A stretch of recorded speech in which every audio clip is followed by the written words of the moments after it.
Bonsoir à tous et soyez les bienvenus à ce bulletin d'information en langue française sur Afrique Média. Merci également de nous recevoir chez vous. Ce bulletin d'information, aujourd'hui, nous l'ouvrons par le Cameroun, où le président de la République, Paul Biya, a prêté serment ce jour, mardi 6 novembre 2018, à Yaoundé. Il a donc été réélu président lors du scrutin qui s'est donc tenu le 7 octobre dernier, et sa réélection a été confirmée par la Cour constitutionnelle le 22 octobre 2018 avec 71% des voix. Les défis qui attendent le président de la République dans ce énième septennat et le retour sur cette prestation des serments, c'est avec vous, Junior Wafo. Pour une 7e fois, le président de la République du Cameroun a prêté serment pour un nouveau septennat. C'était ce 6 novembre 2018, devant un parterre de députés, sénateurs et personnalités, au palais de verre de Ngouakele, à Yaoundé. N'étant pas choisi par hasard, cette date marque l'accession au pouvoir de M. Biya Bimvondo Paul Barthélémy en 1982. Réélu pour 7 ans, le président de la République a placé ce mandat sous le signe des grandes opportunités. Au cours de son allocution au perchoir de l'Assemblée nationale, M. Biya a promis de lutter avec fermeté contre les menaces sécuritaires dans les régions du Nord-Ouest et du Sud-Ouest afin d'y ramener la paix, renforcer le système sanitaire, combattre la corruption, améliorer les conditions de vie des Camerounais au travers de l'accession à l'eau potable et à l'électricité, particulièrement dans le Grand Nord. Ceci afin de faire du Cameroun un pays émergent à l'horizon 2035. Le président réélu a aussi fait la promesse de construire des infrastructures, notamment des routes et autoroutes comme sur l'axe Douala-Yaoundé, des stades pour la réception de la Coupe d'Afrique des Nations de 2019, des barrages à l'instar de celui de Lompangar, sans oublier des hôpitaux et des écoles qui feront du Cameroun un pays moderne, et ce, dans les plus brefs délais. Pour finir, il a appelé les Camerounais à faire la promotion du vivre ensemble et du multiculturalisme pour le bien de la nation. Le président Paul Biya, après avoir rappelé que ce 7e mandat serait son dernier, a invité les Camerounais à œuvrer main dans la main pour le Cameroun de demain. À Madagascar, plus que quelques heures pour les Malgaches de se rendre aux urnes afin d'élire le prochain président de la République. C'est donc un scrutin prévu le 7 novembre, c'est-à-dire demain, un scrutin donc qui s'affiche fin presse. Un reportage de Linda Neddy. En effet, ce mercredi 7 novembre 2018 aura lieu le premier tour d'une élection présidentielle à Madagascar. Une élection qui opposera 36 candidats au rang desquels figurent 4 anciens présidents de la République, à savoir Didier Ratsiraka, Marc Ravalomanana, André Rajolina et Eri Rajoanarimapianina. Un cliché qui démontre à souhait que cette présidentielle est une bataille à ciel ouvert des ex-présidents de la Grande Île.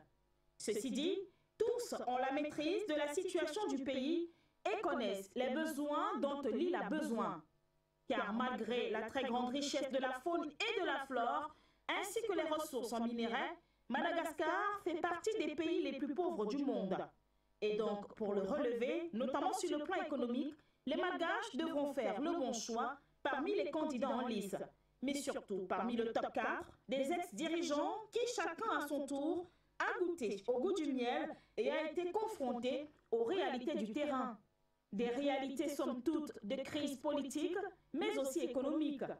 Car la pauvreté en soi est déjà une crise dans laquelle sont plongées la majorité des Malgaches qui font face à un manquement dans le secteur de la santé avec la réapparition de la peste qui a provoqué 202 morts en 2017 sur les 2384 cas recensés. Des exemples qui sont légion dans un pays où les besoins arborent l'adjectif gigantesque. En Tunisie, c'est le Premier ministre Youssef Chahed qui a donc annoncé ce 5 novembre 2018 un remaniement ministériel tant attendu. Ce remaniement ministériel, selon lui, visera à sortir le pays de la crise politique. C'est un reportage signé par Khalid Mama. Ils sont au total 13 nouveaux ministres ayant fait leur entrée dans le gouvernement tunisien ce lundi 5 novembre 2018. À l'issue de ce remaniement qui sert de transition pour un retour au calme dans la scène politique du pays, on retient que le ministère de la Justice a été donné à Karim Diamoussi, un magistrat qui a déjà été ministre. Quant au ministère du Tourisme, il a été attribué à un dirigeant de tour opérateur de confession juive, René Trabelsi. Celui-ci est reconnu par son dynamisme dans l'organisation du pèlerinage annuel de la Griba à Djerba. Néanmoins, on constate que le ministère de la Défense, des Finances, de l'Intérieur et des Affaires étrangères sont restés inchangés.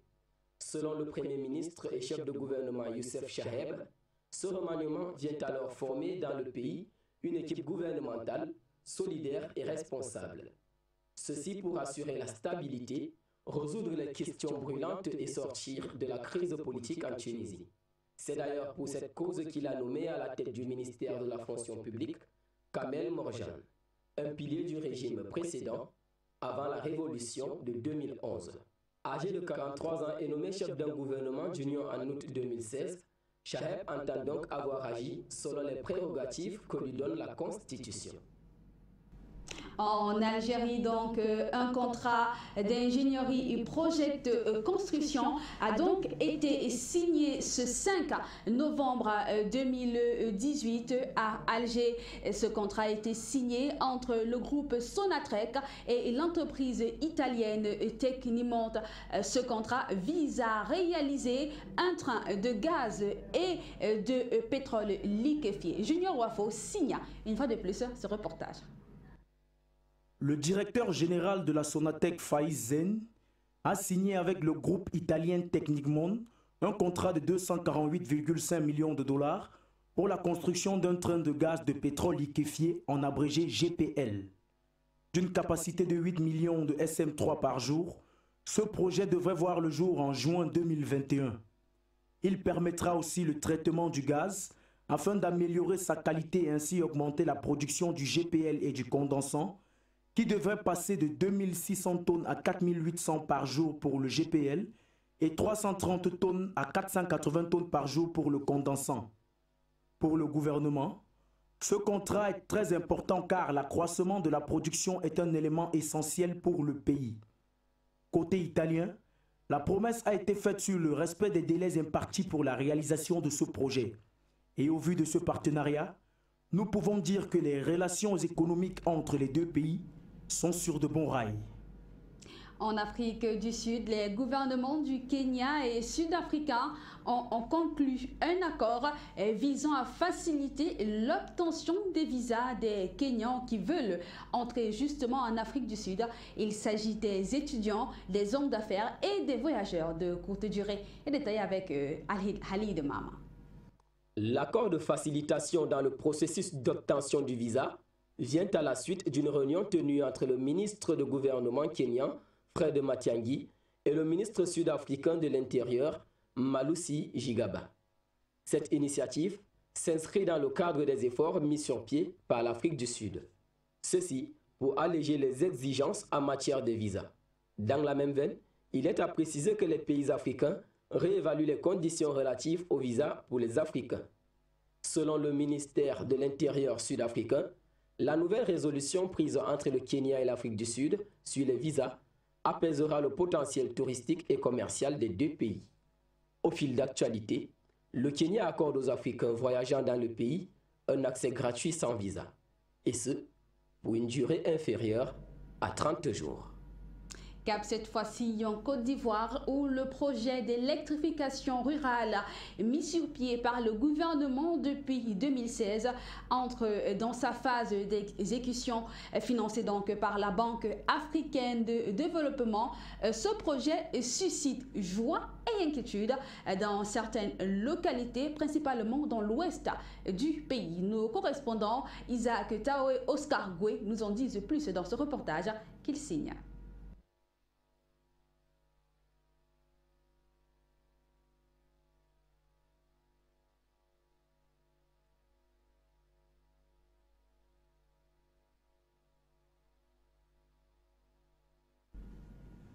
Nous reviendrons sur cet élément dans nos prochaines éditions d'information, mais nous restons en Côte d'Ivoire où justement le secteur de la santé a donc annoncé une grève de 5 jours dans le pays.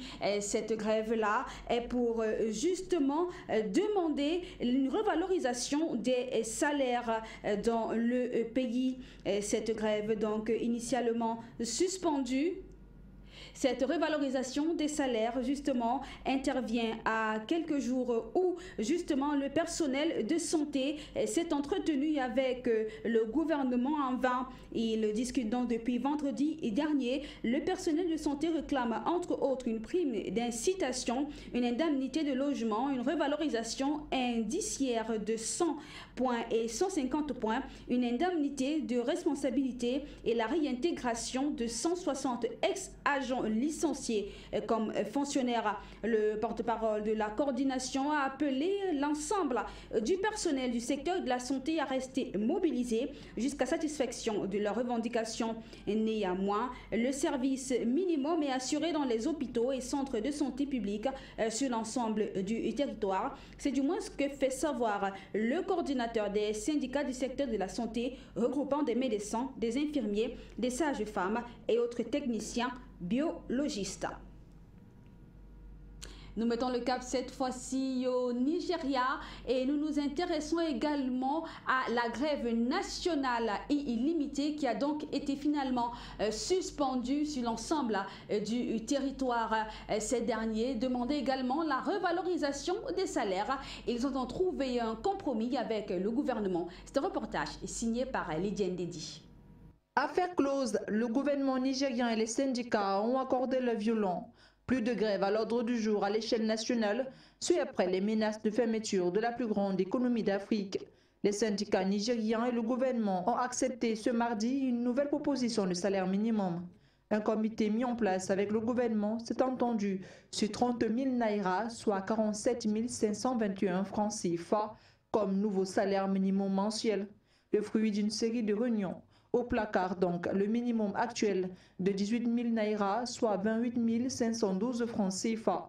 Ce montant sera soumis au président Muhammadu Buhari qui s'était engagé à revoir les salaires minimums en raison d'une hausse du prix du carburant et de la dévaluation de la monnaie au cours des 2 dernières années. C'est également dans le but de contrer les effets de la chute du prix mondial du pétrole qui a durement frappé le pays, le plus grand producteur de pétrole brut d'Afrique. Cette nouvelle proposition de salaire minimum vient couper l'herbe sous le pied des syndicats qui avaient déjà prévu de déclencher une grève ce mardi.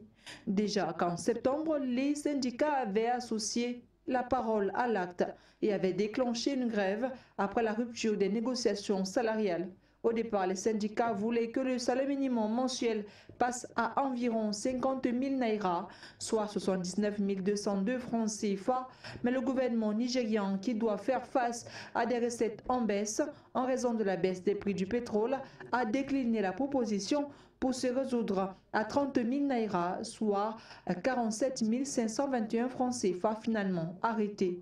Les syndicats ont par la suite suspendu leur grève le 4e jour, affirmant que le gouvernement avait accepté de tenir des pourparlers pour discuter de l'augmentation du salaire minimum. Chose faite, ce chapitre des salaires minimums peut de nouveau se refermer.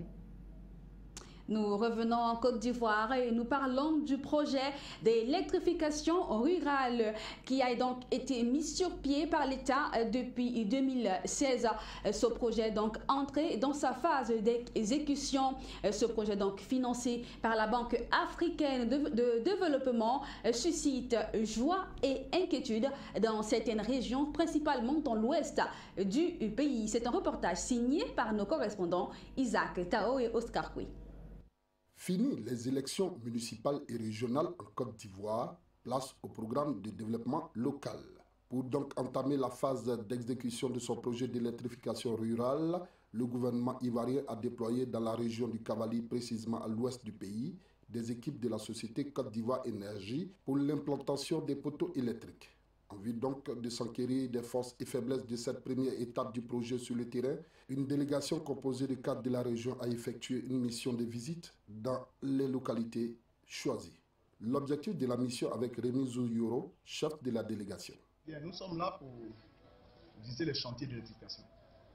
Depuis 2016, mars 2016, l'État de Côte d'Ivoire, par l'intermédiaire de Côte d'Ivoire Énergie, a décidé d'électrifier tous les villages de la sous-préfecture de Kardé, qui part de Bewa à Guinquin, passant par Tourade. Et depuis cette année, on est rentré dans la phase pratique avec l'implantation des poteaux. Mais il nous revient que les poteaux ne sont pas suffisants, que le plan d'électrification n'était pas comme le plan de lotissement. Il y a beaucoup de plaintes. Il fallait, avant d'approcher Côte d'Ivoire Énergie, que nous-mêmes nous venions par nous-mêmes quel est l'état des lieux.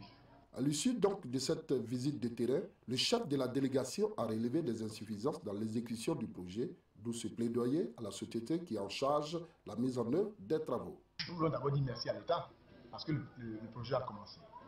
Cependant, il y a des variations, il y a des difficultés sur le terrain selon les villages. Nous avons visité Biwa.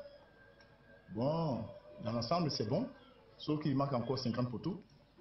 Mais Nioudé, c'est encore plus grave parce que tout le quartier des halogènes n'est pas électrifié. Les pans du village, il n'y a pas de lumière, il n'y a pas de poteaux. Ce projet d'électrification rurale suscite à la fois joie et inquiétude chez les populations qui estiment que l'avènement du courant ne doit pas être source de conflit entre autochtones et halogènes, d'où cet appel à Côte d'Ivoire Énergie. À Guinquin, c'est la même chose. Les poteaux sont trop espacés parce que dans certains endroits, on a 40 mètres, d'autres 50 mètres, 60. Et puis, les quartiers habités n'ont pas de poteaux. Donc, dans l'ensemble, on peut dire que l'activité est passable, mais on a l'intention de solliciter encore Côte d'Ivoire Énergie afin que la correction soit faite avant que les cadres ne soient mis. Il faut noter que ce programme d'électrification rurale financé par la Banque africaine de développement BAD couvre 10 localités dans le Cavali et prend en compte également plusieurs localités. En Éthiopie, donc, nous parlons de santé où la fièvre jaune a déjà causé la mort de plus de 10 personnes dans le pays et l'Organisation mondiale de la santé pour endiguer la maladie a donné donc aux autorités éthiopiennes un certain nombre de vaccins pour éradiquer la maladie. Les détails de cette maladie qui fait rage en Éthiopie, c'est avec Khalid Mama dans ce reportage qu'il signe. C'est précisément dans la localité de Wolaïta que l'épidémie a été confirmée. Dans cette partie du pays, on compte 35 cas suspects de maladie. Selon un rapport de l'OMS, la population éthiopienne est très sensible à la fièvre jaune. Ceci dû au manque de vaccination à grande échelle. Parmi les symptômes de cette épidémie, on compte la jaunisse, les maux de tête, les douleurs musculaires, les nausées et la fatigue, pour ne citer que cela. Par ailleurs, une campagne de vaccination réactive et immédiate a été menée en Éthiopie à la mi-octobre. Depuis cette campagne ayant touché 31 000 personnes environ, il n'y a plus de cas confirmés provenant du district d'Ofaouda où la majorité s'impose. Pays d'origine du directeur général de l'Organisation mondiale de la santé, Tedros Adhanom Ghebreyesus, l'Éthiopie fait partie de la ceinture de la fièvre jaune. Le pays a connu jusqu'en 1960 une flambée fréquente de l'épidémie qui a fait de nombreux morts. Au Burkina Faso, 2 soldats ont perdu la vie ce 5 novembre 2018 lors d'une opération de déminage à Nassoumbo, c'est dans le nord du pays, à 230 km de Ouagadougou, la capitale. Les détails avec Tony Michael dans ce reportage qu'il signe. Ces soldats qui opéreraient dans les environs de la commune de Dibo, localité située à 45 km de Nassoumbo, ont sauté sur la bombe artisanale alors qu'ils revenaient d'une mission de ravitaillement. Selon les autorités, les éléments des forces de défense et de sécurité ont voulu désamorcer l'engin, mais n'ont pas réussi à le faire. Les blessés ont été conduits au détachement de Nassoumbo avant d'être évacués par hélicoptère.